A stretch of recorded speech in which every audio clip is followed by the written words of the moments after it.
嗯，件事係咁嘅，即係清明節啊嘛，我哋屋企鄉下啊，即係拜山啲太公落嚟啲親戚都係輪住嚟食飯噶嘛。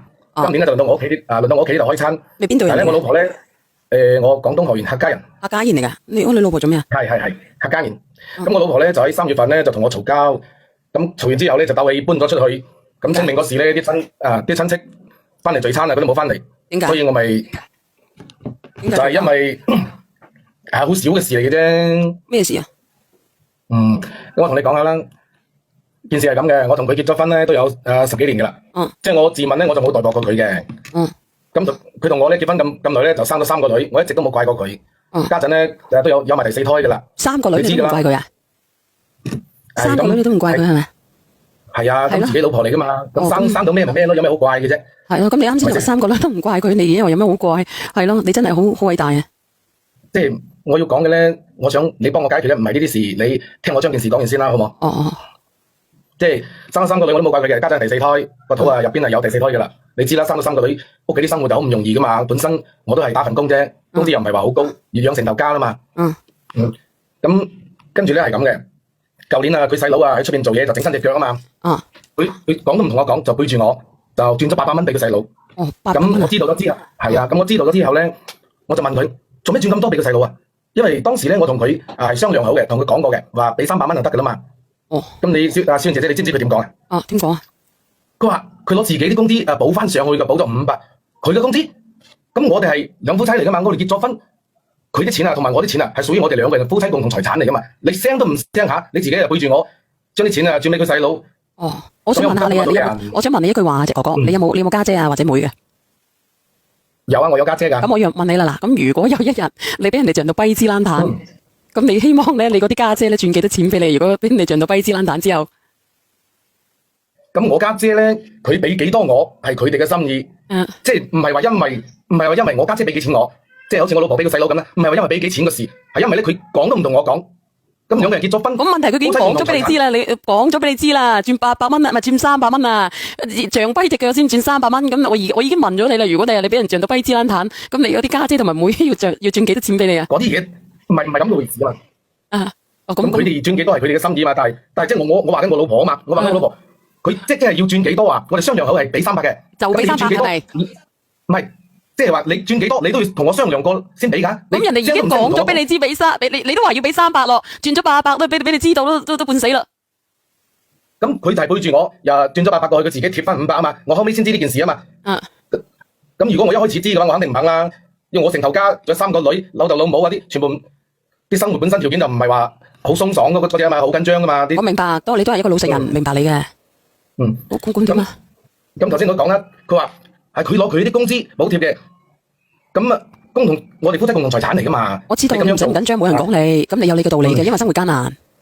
係啊，跟住咧，呢件事就差唔多到過年噶啦。咁我阿媽咧就係大年初3生日嘅。咁我老婆咧其實佢就係廣西嘅，廣西白色嗰邊嘅，因為我客家人啦，廣東河源呢邊。咁如果要翻去佢外家嘅話，你搭車又好遠，啲車費又好貴噶嘛，係咪先？咁我阿媽年初3生日啦，我家姐咧每年都要翻嚟同我阿媽過生日嘅，即係年初3。咁佢又同我講喎，佢話佢阿媽咩啊胃出血喎，佢年28就要翻去。咁我咪同佢講咯，我話我家姐佢哋過嚟，咁你嫁過嚟啦嘛，呢頭家就係夫家就係你個家嚟嘅，咁你娘家唔係你個家啦，已經你嫁咗出嚟噶啦，你要以夫家為主噶嘛。我阿媽年初3過咗生日啊，你就唔可以等過咗年跟住先翻外家咩？係嘛？件事我講得啱唔啱啊，小姐姐？咁啊，咁你即係點講咧？因為公有公有，咁呢個你不如睇公平啊。咁如果我講你唔啱嘅，你咪會好憎我啊？即係唔係話憎唔憎？我覺得我咁樣做，我同佢講啲嘢，我冇錯噶。即係企喺即係無論企喺邊一個家庭一個男人嘅角度，咁你都差唔多過年啦，就嚟過年啦。過多2日咧，年初3我阿媽就生日啦。咁佢又我家姐嗰啲全部都翻嚟年年都翻嚟同我阿媽過生日嘅。咁你身為我呢頭家呢個女主人啊，咁有客家姐嚟到都係客噶嘛。咁啊嫁咗出去，家姐翻到外家佢都係算係客人嚟噶嘛。就算佢翻到外家一樣。嗰度已經唔係佢屋企啦，你都算係一個客人嚟嘅。咁你作為主人家，你係咪要招呼好家姐佢哋啊？呢樣嘢係啱噶嘛？呢樣嘢係我咁樣好唔好？我咁樣好唔好？嗱，我搵個男人上嚟同你傾傾啊！嗱，有個姐姐唔知哥哥定姐姐嚟嘅，喂，你好啊。倒數第一咪，唔出得到聲嘅，倒數第一咪係咪出唔到聲啊？倒數第二咪。喂，係你好，哥哥，咁你繼續啦。如果冇人評論同埋你傾嘅，你繼續講。咁跟住咧，我同佢商量，佢係應承咗我嘅，話過咗年咧，等我阿媽過埋生日，跟住我同佢一齊翻去外家啊嘛。結果又估唔到喎，即係我同佢未翻外家之前啊，年廿八嗰日佢就偷偷地轉咗1000蚊俾佢阿媽。咁我年初八咧同佢翻到佢屋企咧，翻去之前咧，我就同我老婆商量好噶嘛，話自己屋企條件又唔係咁好啦，因為翻到外家就俾500蚊外母乸算啦嗬。佢都應承咗嘅。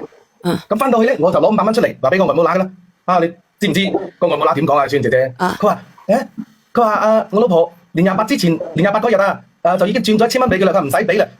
咁我諗住，我攞都攞出嚟咯，咁多啲佢嗰邊啲親戚睇住啊，唔通我又代翻佢咩？冇可能噶嘛。咁你即係夾硬俾多500蚊，個心好難受係咪？唔係，哥哥仔，我聽你講啊，如果作為一個女仔要俾翻你，你應該入翻得到。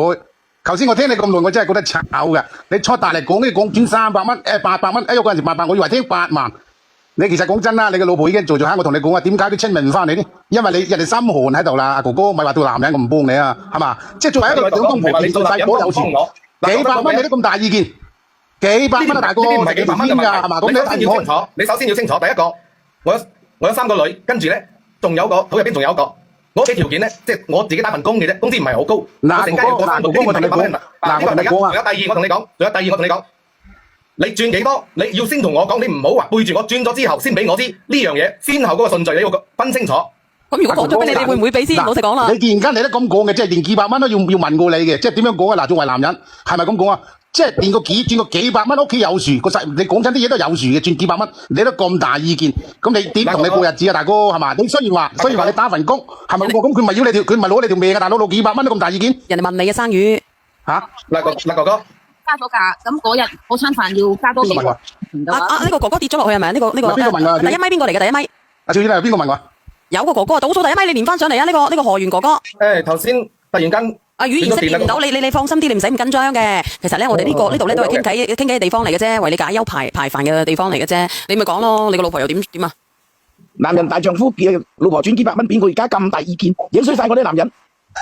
嗱，呢位哥哥，你講呢句嘢，做男人做得你咁先夠搞啲男人。點解啊？咁你講啦，講啲，我點樣講先？即係頭先呢位哥哥講嗰啲嘢，我就真係唔中意聽。件事可能你屋企條件比我好，你唔知道。我唔係啊，哥哥，3個女成頭家嗰啲壓力有幾大。哥哥，我同你講，因為我就算你環境好差都好，因為嗰個數額唔係大，係幾百蚊。你講到天光都係幾百蚊嘢，坐大力講年頭講到年尾都係幾百蚊。